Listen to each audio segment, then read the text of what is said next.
Estamos iniciando o Visão Nacional, recebendo hoje o deputado federal Emerson Capaz, que é do PPS de São Paulo. O deputado Emerson Capaz também é vice-presidente do CIESP, Centro da Indústria do Estado de São Paulo. Boa noite, deputado. Boa noite, prazer estar com vocês aqui. Ok, nós vamos falar hoje do projeto de lei das SAs. E eu gostaria, para começar, o senhor é relator desse projeto de lei, falasse o que é SA e do que se trata esse projeto. Olha, foi até bom, porque no fundo é um projeto muito importante para o Brasil, um projeto que tem uma relevância na questão do desenvolvimento econômico nacional. E quando nós falamos em desenvolvimento, todo mundo quer que o Brasil cresça, todo mundo quer que o país deslanche. Mas esquece que, no fundo, o país não consegue crescer, e nem as empresas conseguem viabilizar o seu crescimento econômico sem uma coisa chamada financiamento. Sem financiamento, sem você ter uma alavancagem da empresa e do país, você não tem como crescer. O que é financiamento? É buscar recursos para investir na empresa, ampliar ela, gerar mais empregos e o país crescer 4%, 5%, 6% ao ano. No Brasil, nós temos um vício até nas empresas que financiam o seu crescimento através dos bancos. Grande parte desse financiamento você vai, pega um empréstimo no banco, paga uma taxa de juros altíssima, não consegue dar retorno para essa taxa de juros e não viabiliza o seu crescimento. Quase em todos os países do mundo, esse crescimento é feito via mercado de capitais, bolsa de valores, que é onde, na verdade, o telespectador, o empresário, o trabalhador, que vai lá e resolve comprar uma ação de uma empresa. Às vezes a gente vê, a bolsa cresceu 3%, cresceu 4%. Então, uma empresa de sociedade anônima é uma empresa que negocia as suas ações nesse mercado, no mercado acionário. E essas ações negociadas no mercado acionário, quando eu resolvo comprar uma ação de uma empresa, eu estou comprando um pedaço dessa empresa, uma parte dela. Então, a ação é uma parte da empresa, eu viro sócio da empresa. E, portanto, quero saber quanto ela está ganhando, se ela está me pagando dividendos, se eu estou poupando bem, comprando e guardando aquela ação da empresa para depois receber um retorno. E no Brasil, o mercado de capitais, a bolsa de valores, onde esses recursos são colocados, ele é muito fraco ainda, porque você não tem direitos e garantias para esse acionista minoritário que compra a sua ação e fica aguardando para ver qual é o rendimento, o que acontece. Eu vou dar um exemplo que fica fácil para o telespectador, é o caso da Telesp. Você comprava telefone e a Telesp dava para você, além do telefone, ações da Telesp. A Telesp foi vendida, foi privatizada. Essas ações que muitos de nós ainda nem sabemos, mas temos lá guardada, se você for atrás dessas ações, você vai ver que você ainda tem direitos a receber daquele dinheiro que você deu junto com o telefone que você comprou e isso daí foi embora. A Telesp agora está negociando com a Telefônica, provavelmente passando a ser uma empresa que vai negociar na Espanha e não no Brasil. Tudo isso que está acontecendo significa o seguinte: o mercado de capitais no Brasil tem um enorme potencial, mas não é explorado. A lei que rege as sociedades anônimas, as SAs, é uma lei que não dá o devido direito e a proteção a esse acionista que compra, guarda a ação e quer depois vendê-la. Ou porque ele não tem liquidez, vai lá e não consegue vender, ou porque o preço dela está muito subestimado em relação ao preço que ela poderia ter no mercado. Então, o que nós fizemos? Eu, como relator desse substitutivo, tratei especificamente de dar mais direitos, garantias e proteção ao investidor minoritário. Isso começou a acontecer e os investidores, bancos, fundos de investimento começaram a perceber que a lei ia mudar e já começaram a investir antecipadamente até, porque perceberam que ia acontecer no mercado uma evolução. Aí o que acaba rapidamente acontecendo é que, com mais direitos, garantias, essas proteções todas, você sai do círculo vicioso e entra no círculo virtuoso. Com mais garantia, o investidor se sente mais tranquilo em comprar ações. Começa a comprar, a liquidez melhora. Na liquidez melhora, as empresas falam: opa, dá para financiar o meu crescimento na bolsa. Vou colocar ações novas para recuperar esses recursos e investir na ampliação da fábrica. E todos se ajudam.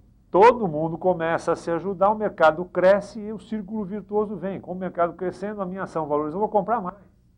E aí não acaba mais. Deputado, essa lei das SAs atual é de 70 e... é da década de 70, É, né? 70. 76, A primeira 77, versão dela teve uma segunda em 97. O senhor tem o número da importância desse investidor individual, esse minoritário, na economia, na Bolsa de Valores? É significativo? É. No fundo, as ações que o minoritário compra são as ações sem direito a voto, que são normalmente as ações preferenciais, que na Bolsa você vê como PN, preferenciais nominativas. Você compra essas ações, elas te dão o direito de receber algumas informações, mas você não vota. Você é um acionista preferencialista. A ação ordinária, que é a ON, normalmente já é uma ação que te dá direito a voto, mas a liquidez dela é baixa. Muito pouca gente compra, só o investidor institucional. O cidadão comum compra Telesp, por exemplo, Telebrás ou Telefônica. Tem essa diferença efetiva? Tem. Ela tem poder de mando, de controle da empresa, mas, na verdade, o valor de mercado não é muito alto porque ela não tem liquidez. A negociação é baixa. E por isso, no substitutivo, nós mexemos em alguns pontos para melhorar a ação ordinária, dar mais fluidez e liquidez a ela e, portanto, o valor dela, quanto mais líquida, o valor mais alto, ela cresce mais. Tem mais procura. Quando tem mais procura, ela sobe e hoje você vê. O caso dos Estados Unidos é importante até para o ouvinte aí, o teu telespectador, Davi. Nos Estados Unidos hoje, a poupança americana se multiplicou em 4, 5, 6 vezes. A renda dos americanos está crescendo, grande parte por causa do mercado de capitais. As empresas de internet, software, telecomunicações em geral, estão se financiando no mercado de capitais. As ações se valorizam com isso. O investidor que comprou uma ação por R$10, vamos supor, hoje tem R$25 por cada ação. Então ele tem uma poupança, ele vende um pedaço das ações, compra o que ele precisa e ainda tem a sua poupança garantida. E isso é um círculo virtuoso, não para. E uma coisa interessante no substitutivo, o que a gente está fazendo também, e por isso teve o apoio de vários partidos, inclusive do PT, pelo seguinte: isso é o canal da democratização do capital no Brasil. Quando nós falamos em empresas que podem ter acionistas minoritários espalhados, é a forma de você até ter o trabalhador na empresa participando dos resultados diretos. Quer dizer, ele vira acionista, o lucro é distribuído com o trabalhador por intermédio do quê? De uma ação da empresa. Ele é sócio, além de também ser funcionário da empresa. Muitas empresas já estão até estudando a forma de pagar, por exemplo, a participação nos lucros em ações da empresa. E aí eu recebo essas ações, a empresa vai bem, melhora o meu investimento, o lucro melhora porque eu trabalho mais satisfeito e de novo, aquela história de todos ganham. É o jogo do ganha-ganha. Pedir licença? Pois não. Nós vamos fazer um rápido intervalo, a gente volta já.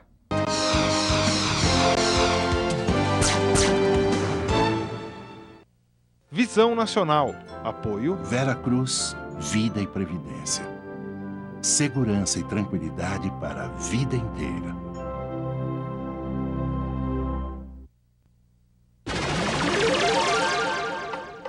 Quem vai levar? Quem vai levar? É o negócio da China. Baratinho, baratinho. Comprar mercadorias de origem desconhecida e sem nota fiscal é mais barato. Mas às vezes o barato sai caro. E quem compra um produto pirata pode afundar num mar de preocupações. Sem a nota fiscal, a gente vai reclamar com quem? A nota fiscal, além de garantir os direitos do consumidor, significa impostos. Dinheiro que vai para os cofres públicos e se transforma em obras e serviços para toda a comunidade. Agora você já sabe, quem compra produtos piratas e sem nota fiscal acaba chamando o urubu de meu louro. Para garantir seus direitos, exija a nota fiscal.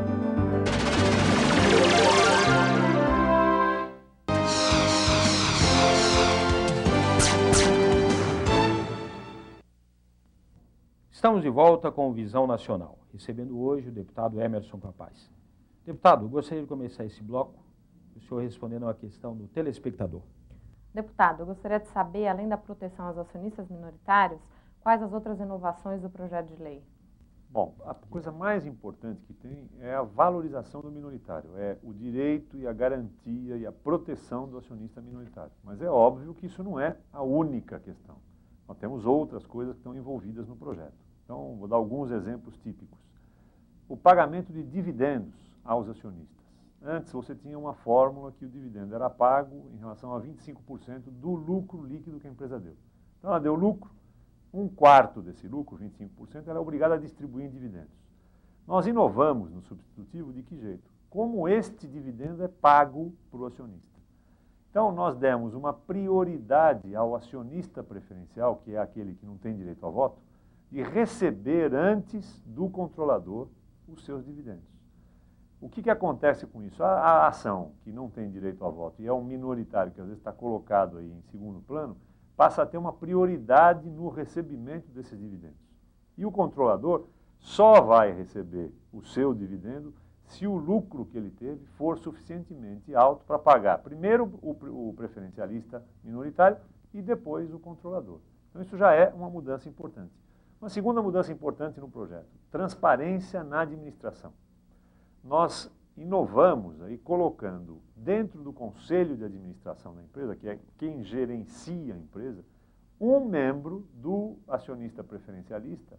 Ele pode ser indicado, desde que esse acionista tenha 10% do capital, ele passa a poder indicar um membro do conselho. Então o que acontece? Ele indica um membro do conselho de administração e na administração da empresa no dia a dia vai se saber com esse minoritário qual é o rumo que a empresa está tomando, como é que essas decisões são tomadas. Se, no fundo, as decisões estão de acordo com a visão geral da empresa, ele vai poder falar, questionar, participar mais. Deputado, como é que esse minoritário, até o senhor falou há pouco a questão dos 10%, 10% que seria o mínimo para ele poder participar da administração do Conselho Fiscal, isso. Como que esse minoritário vai se organizar para poder participar do gerenciamento? Olha, tem várias formas. Uma delas, por exemplo, são os fundos de pensão. Os fundos de pensão brasileiros têm participação em várias empresas, né? Então, eles, hoje, não participam do Conselho de Administração. A partir do projeto, vão poder participar. Então, a Previ, que é o fundo de pensão dos funcionários do Banco do Brasil. Então, ela tem participação em uma grande quantidade de empresas que têm recursos daquelas pessoas que fazem a sua aposentadoria na Previ e garantem a sua aposentadoria. A Previ pega esses recursos investe nas empresas. Se esses fundos de pensão, que são acionistas minoritários, tiverem condições de participar melhor da administração das empresas, o rendimento do trabalhador, já indireto, é melhor. Então, esses fundos de pensão vão estar participando. Outra forma indireta é somar acionistas, um tem 2%, 3%, o outro tem 5%, 6%. Eles fazem um acordo de acionistas, chegam com esse acordo a mais de 10%, e indicam um membro no Conselho de Administração. Esse minoritário, na verdade, ele pode ser, ele é pela natureza da aplicação, é a ação preferencial. É. Na verdade, esse fundo Previ, por exemplo, ele pode ter lá 30% das ações da empresa. Uhum. Mas pelo fato de ser preferencial, ele é minoritário. Ele é minoritário no sentido de também não... De administrar, de poder. Não ter direito a votar, né? Ele também compra ações ordinárias com direito a voto. Mas mesmo nas ordinárias, ele pode ter a parcela menor do que tem o controlador. Eu posso ter ação ordinária, mas ter, vamos dizer, 19%. O controlador tem 51%. Sim. Então tudo que eu tenho é insuficiente. Eu sou minoritário mesmo tendo ação com direito a voto. Então depende da quantidade de ações que você tem. Eu estou vendo aqui uma observação, que é fazer oferta pública das ações do minoritário na transferência de poder, tipo a Telesp, a Telefônica. Como é que funciona isso? Chama venda de controle. Se você tiver uma venda do controle, o melhor exemplo aí para o público entender mesmo, em geral, o telespectador, é a questão da Telesp, que foi vendida para a Telefônica. No caso de uma privatização ou no caso de uma venda, o governo tirou do projeto em 97, através da Lei Candir. O Candir fez uma lei que facilitou a privatização, dizendo o quê? Numa privatização, você não precisa fazer essa oferta pública na venda do controle. Então, foi mais fácil para o governo privatizar o sistema Telebrás, privatizar as elétricas, e o minoritário que tinha ações nessas empresas, no caso nosso, Telesp e tal, você não foi obrigado a dar satisfação a ele. Nós, no projeto, voltamos a colocar isso. Então, a partir de agora, inclusive, todas as privatizações futuras você vai ter o direito de ser não só consultado e fazer uma oferta pública. Que é oferta pública? É oferecer ao acionista o direito de comprar a ação dele a um preço justo, não o preço que é o valor, às vezes, patrimonial da ação, mas o preço, o valor econômico dela. Aí eu, por exemplo, no caso de Telesp, resolvo vender porque o valor é justo. Eu vendo as minhas ações, o que comprou a empresa recebe essas ações e pode até fechar o capital se for interesse dele. Mas ele não vai conseguir mais fazer isso se não oferecer o valor econômico, que é o valor justo. Isso é uma primeira alternativa. Segunda, no caso de privatizações futuras, ele também será obrigado a pagar ao acionista minoritário, no caso nós, o mesmo prêmio que o vendedor da Telesp ganhou ao vendê-la para a Telefônica. Então aconteceu o seguinte, a Telesp foi vendida para a Telefônica, os controladores, governo, no caso, ganharam uma fortuna, ganharam uma nota. O acionista minoritário, que é aquele que ganhou a ação com o telefone junto, não teve a mesma sorte. Deputado, esse projeto de lei, ele é de iniciativa da Câmara dos Deputados. Da Câmara. E ele está... Tramitação, né? E vai para o Senado depois. A tramitação do projeto. O senhor acredita que esse ano ele seja concluído? Então, vamos falar um pouquinho da tramitação. Ele passou na Comissão de Economia, Indústria e Comércio, que é a comissão que eu fui relator dela. Está agora na Comissão de Finanças e Tributação, que vai ter que fazer o seu parecer também rapidamente agora, talvez até começo de junho, e passar por essa comissão. Ao passar por Finanças e Tributação, ele tem condições já de poder ser relatado em plenário, aprovado no plenário da Câmara, e aí vai para o plenário do Senado. Só uma votação necessária para passar o projeto na Câmara e uma no Senado e com maioria simples. Então, é só a tramitação mais rápida, burocrática, para que esse projeto possa ser aprovado. Nós queremos, pelo menos, até fim de junho, ou no máximo, passar na Câmara em junho, para voltar para o Senado em agosto e votar em agosto no Senado. Peço licença, vamos fazer mais um rápido intervalo, a gente volta já.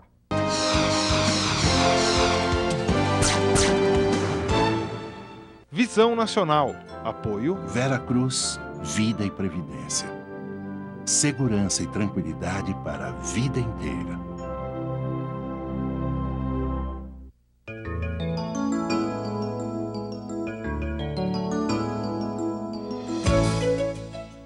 A primeira plenária nacional da FENAFISCO acontecerá de 12 a 16 de junho nas instalações do Clube Mediterrâneo, Village Rio das Pedras, no estado do Rio de Janeiro. A programação do evento contará com debates e palestras sobre temas nacionais de grande importância à categoria dos fiscais de rendas. Os interessados deverão fazer suas inscrições nos sindicatos ou diretamente na FENAFISCO, através do telefone 0, o código da sua prestadora, 61 224 0515.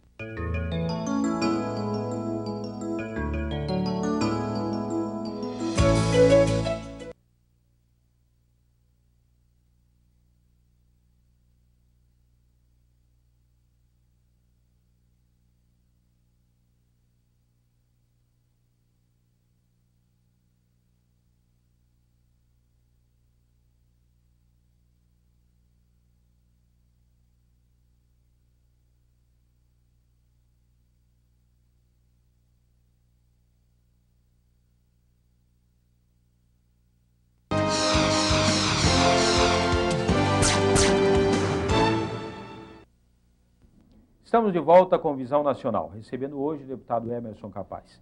Deputado, no bloco anterior o senhor falava sobre a tramitação e possibilidade de aprovação desse projeto ainda este ano.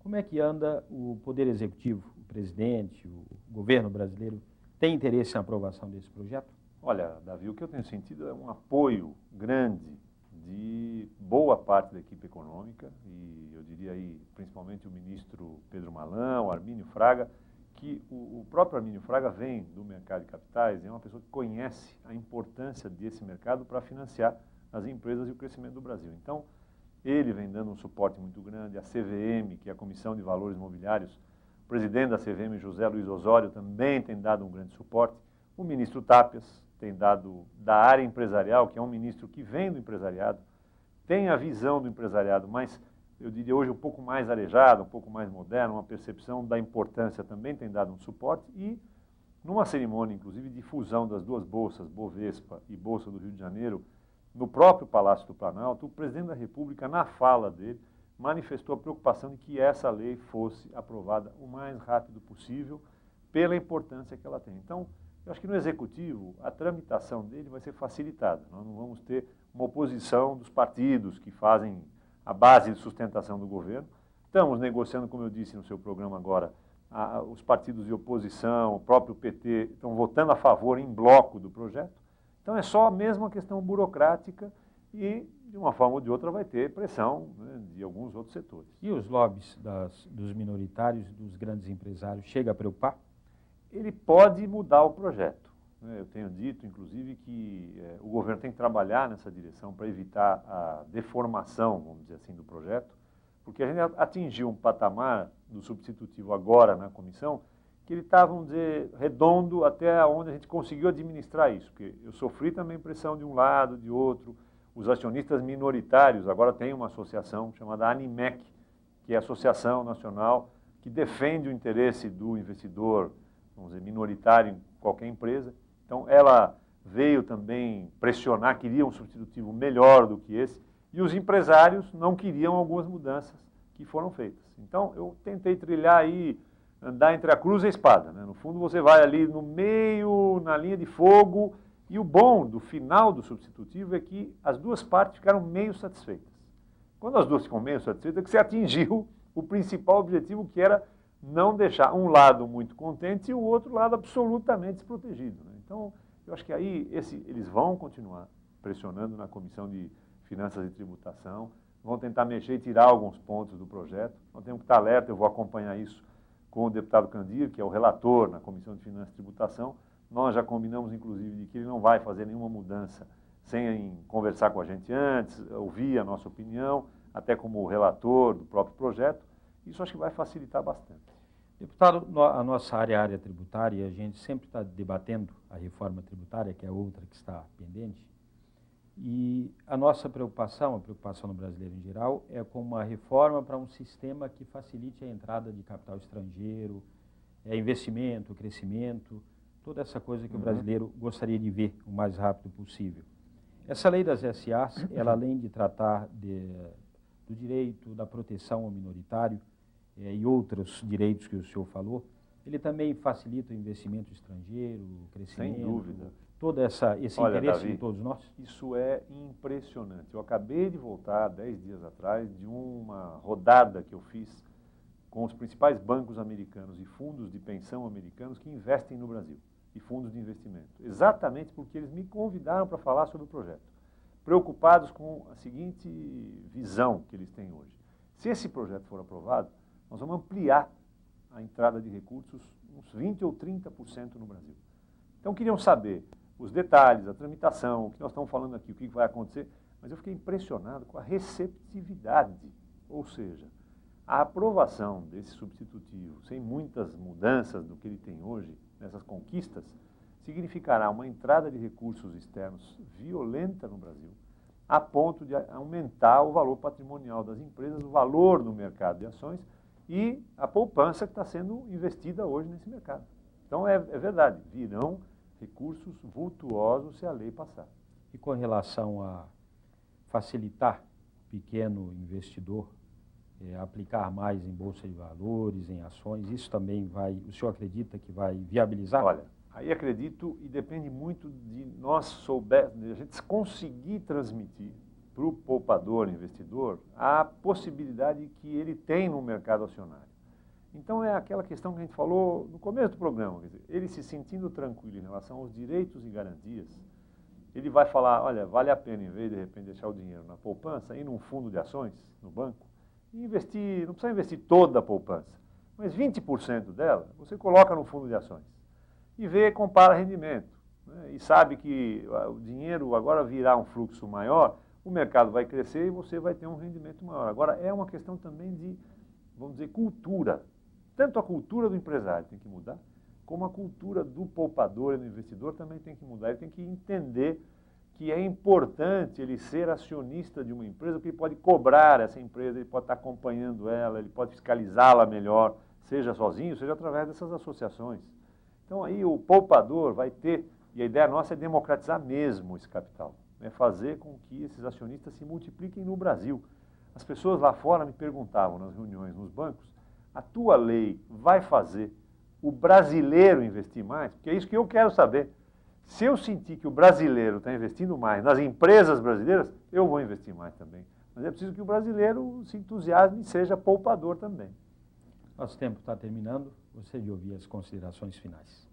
Quero agradecer a presença de vocês aqui no Visão Nacional, um programa com repercussão muito grande, e a oportunidade que vocês estão nos dando de debater com você, Davi, e com todos os telespectadores, porque, sem dúvida, esse assunto, nos próximos 30, 45, 60 ou 90 dias, vai estar o tempo todo aí no dia a dia do cidadão, ele vai acabar lendo sobre isso. E dizer aos telespectadores de vocês aí o seguinte, quer dizer, o mercado de capitais é, de fato, o grande instrumento de alavancagem do desenvolvimento brasileiro.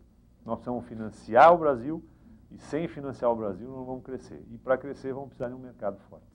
Nós agradecemos, deputado Emerson Capaz. Tenham todos uma boa semana e até o próximo programa.